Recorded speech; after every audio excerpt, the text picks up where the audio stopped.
आज हम बात करेंगे पूर्व मध्यकाल के एक महत्वपूर्ण टॉपिक महमूद गजनवी की। और महमूद गजनवी के बारे में जब हम जानेंगे तो इसका जो मूल जहां से ये निवास करता था, जहां का ये निवासी था गजनी, उसके बारे में जानेंगे। गजनी वंश और इसके वंश का एक और नाम था यामिनी वंश, उसके बारे में जानेंगे और देखेंगे कि महमूद गजनवी ने भारत पर 17 बार जो आक्रमण किए, इनका उद्देश्य क्या था और महमूद गजनवी के आक्रमण से भारत पर क्या प्रभाव पड़ा, किस प्रकार से महमूद गजनवी ने भारत की राजनीतिक कमजोरी को सामने लाया और इसी का फायदा उठा करके बाद में मोहम्मद गौरी ने भारत में साम्राज्य विस्तार का प्रयास किया। तो महमूद गजनवी के इस टॉपिक पर हम लोग महत्वपूर्ण फैक्ट पर चर्चा भी करेंगे। एक दो क्वेश्चन भी हम आपके सामने रखेंगे, किस तरह के प्रश्न यहाँ से पूछे जाते हैं। सबसे पहले जानते हैं कि महमूद गजनवी कौन था। मैप में आप देख रहे हैं कि ये पूरा जो एक साम्राज्य विस्तार है ये गजनवियों का है। तो गजनवियों का ये जो साम्राज्य विस्तार है, इसका केंद्र क्या था? इसका केंद्र था गजनी, यानी कि जो इनकी राजधानी थी गजनी, उसको केंद्र बना करके इन्होंने भारत पर आक्रमण किया। तो महमूद गजनवी से पहले कौन थे इनके जो संस्थापक, गजनी साम्राज्य या यामिनी साम्राज्य के संस्थापक कौन थे? सबसे पहले बात करेंगे हम अलप्तगीन की, क्योंकि गजनी वंश का संस्थापक कौन था? अलप्तगीन। पहला प्रश्न यही पूछ लिया जाता है कि गजनी वंश का संस्थापक कौन था। मैंने आपको बताया गजनी वंश का एक और नाम है यामिनी वंश, तो यामिनी वंश के नाम से भी पूछ लिया जाता है। यामिनी वंश की स्थापना किसने की? अलप्तगीन ने। कौन था अलप्तगीन? इसको भी जानते हैं। तो अलप्तगीन एक दास था और इसने तत्कालीन समय में, देखिए बिन कासिम जो अरबी आक्रमणकारी था, बिन कासिम के समय में पूरा इस क्षेत्र में जो है खलीफाओं की पूरा साम्राज्य था। तो यहाँ पर जो खलीफा सल्तनत थी वो धीरे धीरे कई टुकड़ों में टूटने लगी और उसमें जो उनके सामंत थे स्थानीय, वे एक स्वतंत्र राज्य के संस्थापक बन बैठे। तो इसी प्रकार से आगे चल करके जो अलप्तगीन एक दास था, ये क्या था? ये समानी राज्य का एक सामंत या प्रांतपति कह सकते हैं, यानी कि खिलाफत के टूटने के बाद उस क्षेत्र में, गजनी के आसपास के क्षेत्र में समानी राज्य की स्थापना हुई और इसी समानी राज्य में अलप्तगीन एक दास के रूप में, या ये कहिए कि स्थानीय शासक के रूप में वहां काम करता था। इसी अलप्तगीन ने आगे चल करके गजनी को अपनी राजधानी बनाया और स्वतंत्र यामिनी वंश की स्थापना की। क्योंकि इस यामिनी वंश की राजधानी गजनी में थी, इसलिए इसे हम गजनी वंश भी कहते हैं। और ये कहां पर पड़ता था? वर्तमान में ये मध्य अफगानिस्तान में पड़ता है। ठीक है, इस प्रकार से यामिनी या गजनी वंश अस्तित्व में आया। इसी अलप्तगीन का एक दास था जिसका नाम था सुबुक्तगीन। ये नाम बहुत महत्वपूर्ण है, काफी ज्यादा पूछे जाते हैं।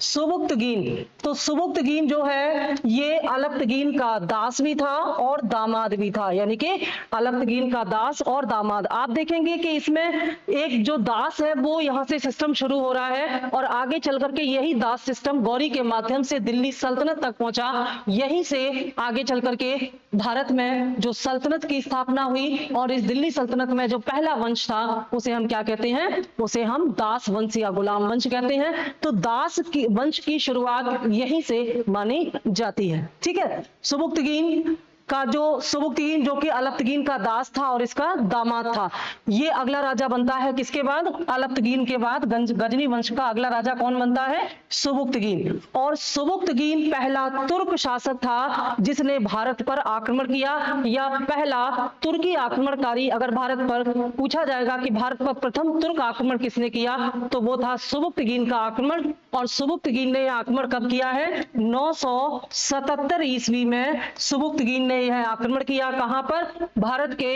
हिंद शाही शासक जयपाल पर किया था। जो पश्चिमोत्तर प्रांत है, यहाँ पर जो पंजाब का क्षेत्र है जो वर्तमान पाकिस्तान में पड़ता है, यहाँ पर हिंद शाही शासक जयपाल का शासन था जब सुबुक्तगीन ने भारत पर पहला आक्रमण किया। और इस आक्रमण में जयपाल ने सुबुक्तगीन को क्या किया? पराजित कर दिया। और सुबुक्तगीन ने इसके लिए राजाओं का संगठन बनाया, अपने सहयोगियों का, और बड़ी ही मजबूती के साथ इसने सुबुक्तगीन को पराजित कर दिया। सुबुक्तगीन का के बाद गजनी का अगला शासक बनता है और उसका नाम था महमूद गजनवी। महमूद गजनवी जो है बड़ा ही महत्वपूर्ण हुआ भारत पर आक्रमण की दृष्टि से। और महमूद गजनवी ने एक दो बार नहीं बल्कि पूरे 17 बार भारत पर आक्रमण किए। और ये आक्रमण कब से कब तक थे? इसके ये आक्रमण 1000 ईस्वी से शुरू हुए और 1027 ईस्वी तक चलते रहे।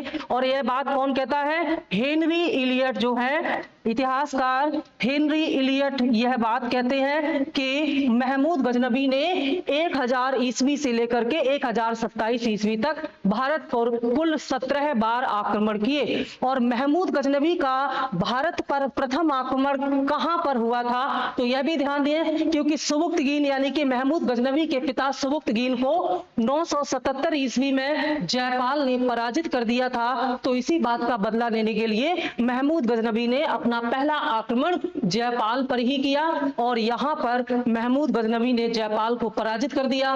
इनके बीच में अपमानजनक संधि हुई और इसी से आहत होकर के जयपाल ने क्या किया? अग्नि में कूद करके अपने प्राण दे दिए। तो यह प्रश्न पूछा जाता है कि महमूद गजनबी के आक्रमण से दुखी होकर भारत के किस शासक ने आत्महत्या कर ली थी? तो वो हिंद शाही शासक जयपाल था जिसने ऐसा किया था। इस फैक्ट को आप याद रखेंगे। अब यहाँ पर ये सवाल उठता है कि महमूद गजनबी ने 17 बार भारत पर आक्रमण क्यों किए? इसका कारण क्या था? यानी कि क्यों ये बार बार आक्रमण कर रहा था? इसका उद्देश्य क्या था? इससे पहले हमने देखा भारत पर जो अरब आक्रमण हुए हैं, जो बिन कासिम का आक्रमण हुआ है, उसका उद्देश्य क्या था? उसका उद्देश्य था धन लूटना। ठीक है, इसके अलावा धर्म का प्रचार करना भी एक उद्देश्य था, लेकिन मुख्य उद्देश्य जो था बिन कासिम का 712 ईस्वी में जिसने भारत पर आक्रमण किया, वो क्या था? धन लूटना। लेकिन महमूद गजनबी के जो भारत पर आक्रमण के उद्देश्य थे, उसमें जो महत्वपूर्ण इसका उद्देश्य था वो क्या था?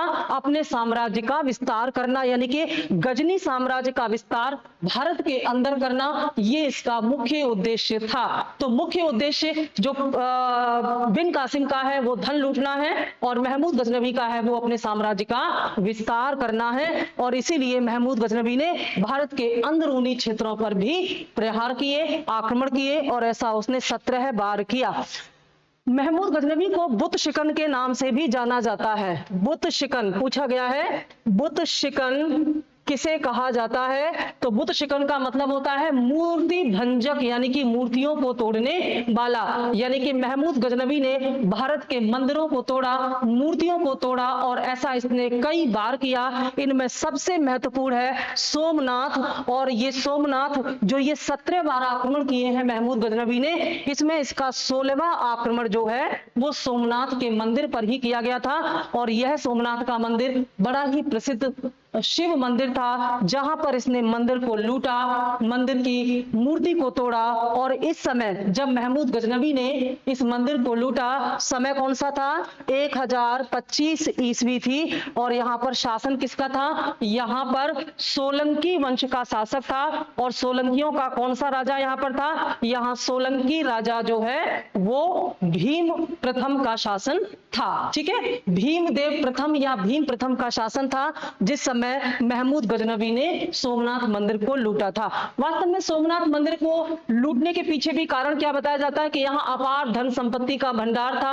महमूद गजनबी ये धन लूटना चाहता था क्योंकि महमूद गजनबी को भारत से पैसा मिलता और इस पैसे से वह अपनी एक मजबूत सेना बना करके अपने गजनी साम्राज्य का विस्तार करना चाहता था। तो क्योंकि प्राचीन काल से ही भारत के जो मंदिर हैं वो धन संपत्ति के केंद्र रहे हैं, ज्यादातर जो शासक हैं उन्होंने अपने धन को मंदिरों में सुरक्षित रखा।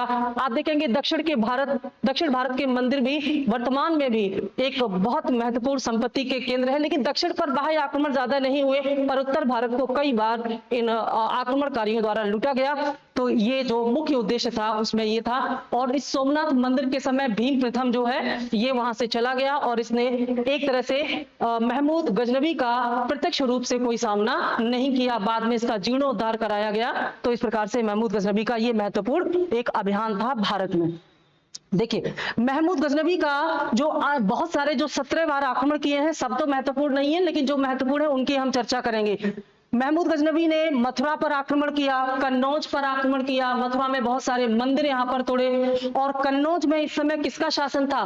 कन्नौज में प्रतिहार राजा राज्यपाल शासन कर रहा था। और जैसे ही उसको ये पता चला कि महमूद गजनबी कन्नौज पर आक्रमण कर रहा है, वह कन्नौज को छोड़ करके भाग गया। और महमूद गजनबी ने कन्नौज को लूटा, जो भी उसका वहां उद्देश्य था पूरा किया। और जब वो वापस चला गया तो राज्यपाल जो कि प्रतिहार शासक था कन्नौज का, वापस अपनी राजधानी लौटाया। और इस बात का बदला लेने के लिए क्या हुआ है, ये जो यहाँ पर चंदेलों का शासन था, जब महमूद गजनवी ने भारत पर आक्रमण किया तो चंदेल शासक जो बुंदेलखंड एरिया है, यहाँ पर चंदेलों का शासन था। और इस समय चंदेलों का महान शासक विद्याधर यहाँ पर था। ठीक है, प्रश्न पूछा जाता है कि महमूद गजनवी ने इनमें से किस शासक को पराजित नहीं किया था या पराजित नहीं कर पाया था, तो वह था चंदेल शासक विद्याधर। एक और प्रश्न पूछा जाता है कि महमूद गजनवी के आक्रमण के समय भारत के किस शासक ने उत्तर के राजाओं का एक संगठन बनाया महमूद गजनवी के विरुद्ध, तो वह भी कौन था, चंदेल शासक विद्याधर था। यानी कि विद्याधर ने उत्तर भारत के सभी राजाओं को संगठित करके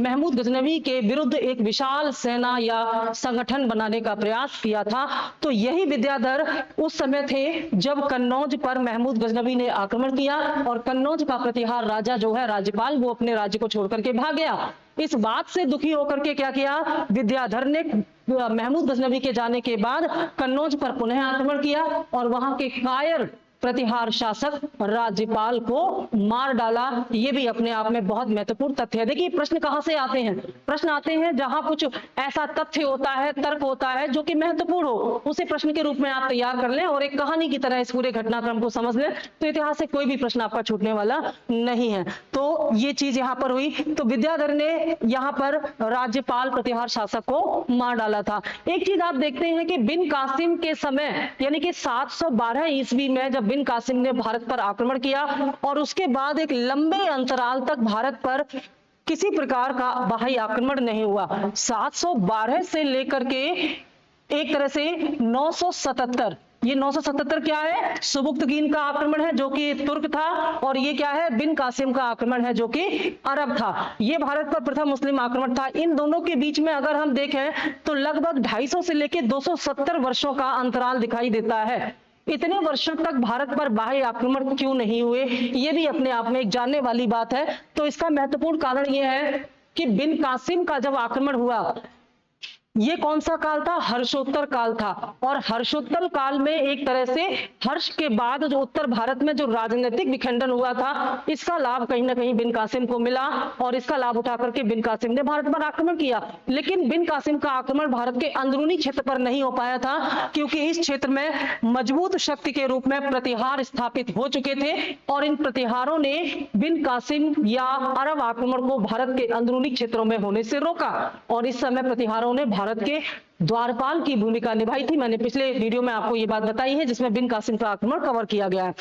और इस समय प्रतिहार एक मजबूत शक्ति के रूप में विस्तारित हो रहे थे और जो हर्षवर्धन के बाद कन्नौज के लिए जो त्रिपक्षीय संघर्ष हुआ है, हर्ष एक मजबूत शासक के रूप में कन्नौज को फिर राजधानी बना करके संगठित कर रहा था, लेकिन हर्ष की जब मृत्यु हो गई उसके बाद इस प्रकार के राष्ट्रीय सम्राट का अभाव सा हो गया और इसी का लाभ उठा करके कई क्षेत्रीय सामंत और शक्तियां यहाँ पर उनका उदय हुआ। लेकिन इसमें कन्नौज पर अधिकार करने को लेकर के दक्षिण से राष्ट्रकूट, पूर्व से पाल और पश्चिम से प्रतिहारों का आपस में संघर्ष हुआ है और ये संघर्ष कई वर्षों तक चला है। इसे हम क्या कहते हैं, इसे हम कहते हैं कन्नौज का त्रिपक्षीय संघर्ष। कन्नौज के इस त्रिपक्षीय संघर्ष में जो कन्नौज है वो अंतिम रूप से किसको मिला, ये प्रतिहारों को मिला। तो प्रतिहार साम्राज्य लगभग ये आप देखेंगे, प्रतिहार साम्राज्य ये पश्चिमोत्तर से लेकर के और कन्नौज तक प्रतिहारों का शासन यहाँ पर स्थापित हो गया था। कब से कब तक, मैंने आपको बताया कि बिन कासिम के आक्रमण से लेकर के महमूद गजनवी के आक्रमण से पूर्व की जो स्थिति थी उसमें प्रतिहार एक महत्वपूर्ण शक्ति के रूप में उदित हो चुके थे और इन्होंने पश्चिमोत्तर प्रांत से भारत में होने वाले बाह्य आक्रमण से भारत की रक्षा की। लेकिन धीरे धीरे प्रतिहारों का भी समापन होने लगा, प्रतिहार कमजोर होते गए, तो प्रतिहारों के जो क्षेत्रीय सामंत थे फिर वो स्वतंत्र राजाओं के रूप में उदित होने लगे और यहीं से राजपूत काल का उदय हुआ। और राजपूत काल में आप देखते हैं सामंतवाद अपने चरम पर था और सामंतवाद में क्या होता है, राजनीतिक विकेंद्रीकरण होता है, सत्ता किसी एक शासक के पास नियंत्रित नहीं होती बल्कि क्षेत्रीय स्तर पर छोटे छोटे राजा होते हैं, और इनकी सबसे बड़ी कमजोरी ये होती है कि ये आपस में संगठित नहीं हो पाते। तो जब महमूद गजनबी ने भारत पर आक्रमण किया तो उत्तर भारत इसी प्रकार से राजनीतिक विकेंद्रीकरण के कारण बिखरा हुआ था, और ये राजपूत जो राजा हैं ये परस्पर एक दूसरे का सहयोग नहीं करते थे, और इसी बात का लाभ उठा करके महमूद गजनबी ने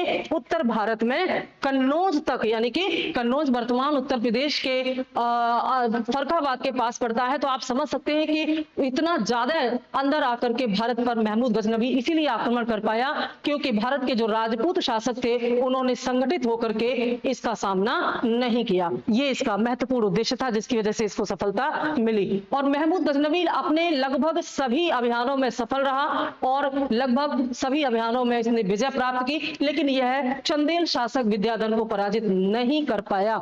अब यहाँ पर हम देखते हैं कि महमूद गजनबी ने जो सोमनाथ मंदिर को लूटा, महमूद गजनबी ने कन्नौज को लूटा, हिंदू शाही शासक जयपाल को पराजित किया, बाद में कई अभियान हुए, फिर जयपाल के बाद इसका पुत्र आनंदपाल आया, आनंदपाल ने भी लंबा संघर्ष किया, लेकिन बाद में जब इस पर आक्रमण हुआ तो ये भाग करके क्या कहते हैं चला गया, वर्तमान में जो कांगड़ा जिला है वहां पर चला गया और कांगड़े के किले को भी महमूद गजनबी ने लूटा। तो कुल मिलाकर के एक लंबा संघर्ष यहाँ पर हुआ। लेकिन एक प्रश्न पूछा जाता है कि महमूद गजनबी ने भारत के किन क्षेत्रों को प्रत्यक्ष रूप से गजनी साम्राज्य में मिलाया, तो प्रत्यक्ष रूप से ने किसको मिलाया, प्रत्यक्ष रूप से पंजाब और मुल्तान को महमूद गजनबी ने अपने साम्राज्य में मिला लिया था। देखिए बिन कासिम ने अपने साम्राज्य में भारत के किसी भी क्षेत्र को शामिल नहीं किया था, लेकिन पहली बार गजनी साम्राज्य में भारत के दो प्रांतों को मिला लिया गया प्रत्यक्ष रूप से। उनमें से पहला है पंजाब और दूसरा है मुल्तान। तो ये भी अपने आप में महत्वपूर्ण फैक्ट हैं जिन्हें आपको याद रखना है।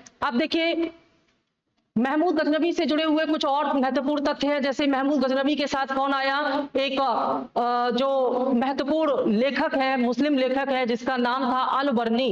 तो अल-बर्नी भारत आया और अल-बर्नी इसी महमूद गजनबी के साथ ही भारत आया, लेकिन उसका महमूद गजनबी के अभियानों से कोई लेना देना नहीं था। जब अल-बर्नी भारत आया तो इसने भारत के कई धार्मिक ग्रंथों का अध्ययन किया, संस्कृत भाषा का अध्ययन किया, और यह अध्ययन करने का उद्देश्य क्या था, यह भारत की संस्कृति को जानना चाहता था, यह भारत के समाज को जानना चाहता था, और इसी प्रकार से भारत के धार्मिक ग्रंथों, पुराणों, उपनिषदों आदि का अध्ययन करने के पश्चात इसने अपना एक ग्रंथ लिखा जिसका नाम है किताबुल हिंद, और किताबुल हिंद में भारत के समाज पर व्यापक प्रकाश डाला है।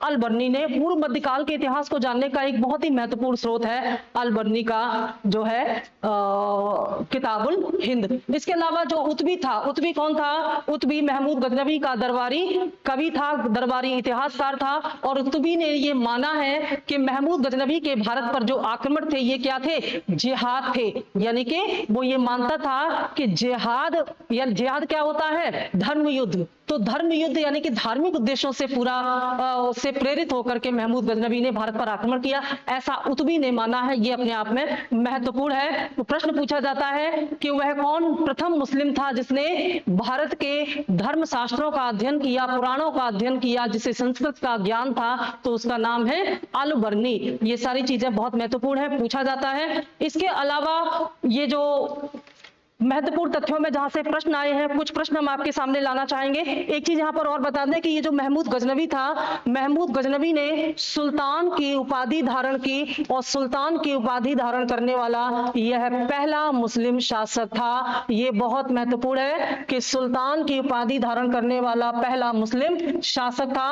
और आगे चल करके इसी सुल्तान से सल्तनत शब्द निकला है, सल्तनत, और इसी को ध्यान में रख करके गजनी सल्तनत कहा गया। और आगे चल करके जो दूसरा तुर्क आक्रमण हुआ है भारत में मोहम्मद गौरी का, उसके बाद भारत में फिर दिल्ली सल्तनत की स्थापना हुई। तो ये सल्तनत और सुल्तान शब्द जो है ये यहीं से निकल करके आए। आप देखते हैं कि जो भारत में मध्यकालीन इतिहास है जो दो भागों में बटा हुआ है, प्रथम है दिल्ली सल्तनत और दूसरा है मुगल वंश। तो दिल्ली सल्तनत में जो उनके शासक थे उन्हें हम सुल्तान कहते हैं। तो ये सुल्तान की जो परंपरा है ये कहां से शुरू हुई? ये प्रथम सुल्तान जिसे हम महमूद गजनवी के नाम से जानते हैं वहां से इसकी शुरुआत हुई। और उस समय का जो खलीफा था उसने महमूद गजनवी को दो उपाधियां दी थी। कौन सी उपाधि? पहली उपाधि थी यामिनी उद दौला। ये महत्वपूर्ण है जो कि पूछे जाते हैं, फैक्ट इनके बारे में बता रहे हैं। यामिनी उद दौला, यामिनी शब्द कहां से आया? क्योंकि ये यामिनी वंश का था। तो यामिनी उद दौला इसकी उपाधि थी। किसने दी थी? ये खलीफा ने दी थी। और यामिनी उद दौला का मतलब क्या होता है? साम्राज्य का दाहिना हाथ। साम्राज्य का दाहिना हाथ इसका मतलब होता है। और ये उपाधि किसकी थी पूछा जाता है? ये उपाधि थी महमूद गजनवी की थी। दूसरा जो उपाधि इसको खलीफा ने दी है वो क्या है? यामिनी उल मिल्लाह। यामिनी उल मिल्लाह इसकी दूसरी उपाधि है जो इसको दी गई थी। यामिनी, इनको नोट जरूर कर लीजिएगा, बहुत ज्यादा पूछे जाते हैं। यामिनी उल इल्लाह इसकी दूसरी उपाधि थी और इसका मतलब होता है इस्लाम का संरक्षक। ठीक है, इस्लाम का या मुसलमानों का संरक्षक इसका मतलब होता है। तो यामिनी उद दौला और यामिनी उल इल्लाह या यामिनी उल मिल्लाह, इसको मिल्लाह भी लिखा रहता है कई जगह, इल्लाह या मिल्लाह, तो इसकी उपाधि थी। और सुल्तान की उपाधियां, तो इसकी तीन उपाधियां थी महमूद गजनवी की। ये भी अपने आप में काफी ज्यादा महत्वपूर्ण है। देखिए महमूद गजनवी और मोहम्मद गौरी और बिन कासिम, अगर इन तीनों के आक्रमण को हम क्रम से समझे और इनके प्रभाव को समझे तो हम कह सकते हैं कि बिन कासिम वो पहला मुस्लिम आक्रमणकारी था जिसने भारत की राजनीतिक दुर्बलता को समझा और भारत में अंदर आने का एक तरह से दरवाजा खोल दिया और यहां से लूटपाट करके वो चला गया। निश्चित तौर पर यह मैसेज गया कि भारत में राजनीतिक एक तरह से एकता नहीं है। तो आगे चल करके फिर इसी का लाभ उठा करके ये जो महमूद गजनवी था इसने भारत पर आक्रमण किया और महमूद गजनवी ने जो रास्ता बनाया था बिन कासिम ने, उसी रास्ते से होते हुए अंदरूनी भागों तक भारत में, उत्तर भारत तक अंदर जाकर के कन्नौज तक इसने आक्रमण किया और यहीं पर उसने भारत के महत्वपूर्ण दो राज्यों को, प्रांतों को, पंजाब और मुल्तान को अपने साम्राज्य में मिला लिया। किसने? महमूद गजनवी ने। आगे चल करके मोहम्मद गौरी ने इसी परंपरा को आगे बढ़ाया और उसने बड़ी मात्रा में उत्तर भारत में आक्रमण किए। पृथ्वीराज चौहान जैसे महान शासक को हराया, दिल्ली को अपने नियंत्रण में किया, कन्नौज को हराया, गढ़वाल शासक जयचंद्र को हराया और इस प्रकार के मोहम्मद गौरी ने अपने साम्राज्य विस्तार का उद्देश्य पूरा किया। तो मोहम्मद गौरी के आक्रमण ने फिर आगे चल करके भारत में मुस्लिम साम्राज्य की स्थापना की। तो बिन कासिम ने भारतीय मुसलमानों की स्थापना की। ठीक है, महमूद गजनवी ने भारत में साम्राज्य विस्तार किया और मोहम्मद गौरी ने भारत में मुस्लिम सत्ता की स्थापना की। ये इनके एक प्रकार से आक्रमण का परिणाम और उसका क्रम भारत में है। तो जो फैक्ट मैंने आपको समझाए हैं उन्हीं में से कुछ प्रश्न है मेरे पास। एक दो प्रश्न आपके सामने रखते हैं और देखते हैं कि क्वेश्चन किस तरह से यहां से पूछे जाते हैं ताकि आपका फोकस सही जगह पर रहे। एक दो क्वेश्चन को बाद में हम इसमें पूरा आपका सीरीज कराएंगे तो उसमें आप इसमें प्रैक्टिस भी कराएंगे पूरा क्वेश्चन लेकर के। लेकिन पहला क्वेश्चन देखिए मेरे सामने है कि पुराणों का अध्ययन करने वाला प्रथम मुसलमान कौन था? पुराणों का अध्ययन करने वाला प्रथम मुसलमान कौन था? ए अबुल फजल, बी अब्दुल कादिर बदायूनी, सी अल बर्नी, डी दारा शिको। तो आंसर अभी मैंने बताया आपको, अल बर्नी वो पहला मुसलमान था जिसने पुराणों का और अन्य धार्मिक ग्रंथों का अध्ययन किया है। इसके अलावा प्रश्न है महमूद गजनवी के साथ भारत आने वाला मुस्लिम विद्वान कौन था? इब्न बतूता, अमीर खुसरो, अल बर्नी और फरिश्ता। तो आंसर है अल बर्नी। इस तरह के प्रश्न यहाँ से पूछे जाते हैं और इनको बताना बहुत आसान है क्योंकि आप इसको अगर नोट कर लेंगे फैक्ट को तो भूलेंगे नहीं। अगला प्रश्न है इनमें से गजनी वंश की स्थापना किसने की? अलप्तगीन, महमूद महमूद सुबुक्तगीन इस्माइल, तो अभी मैंने बताया कि अलब्तगीन ने गजनी वंश की स्थापना की थी। एक और प्रश्न है, निम्न में से कौन सा शासक महमूद गजनबी से पराजित नहीं हुआ था? धंग, विद्याधर, जयशक्ति और डंग। अभी बताया आपको, विद्याधर को यह पराजित नहीं कर पाया था। किताबुल हिंद के रचनाकार पूछा है, मालूम है आपको, ठीक है। तो इस प्रकार के प्रश्न जो हैं ये आपको पता होना चाहिए।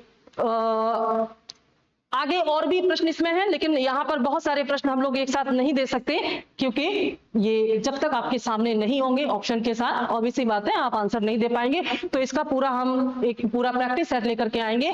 तीनों जब पार्ट हो जाएंगे, बिन कासिम हो गया, महमूद गजनबी हो गया, अगले वीडियो में हम लोग बात करेंगे मोहम्मद गौरी के आक्रमण की। फिर इन तीनों के आक्रमणों से जो प्रश्न आए हैं उनको एक साथ हम प्रैक्टिस यहाँ पर कर लेंगे। Thank you.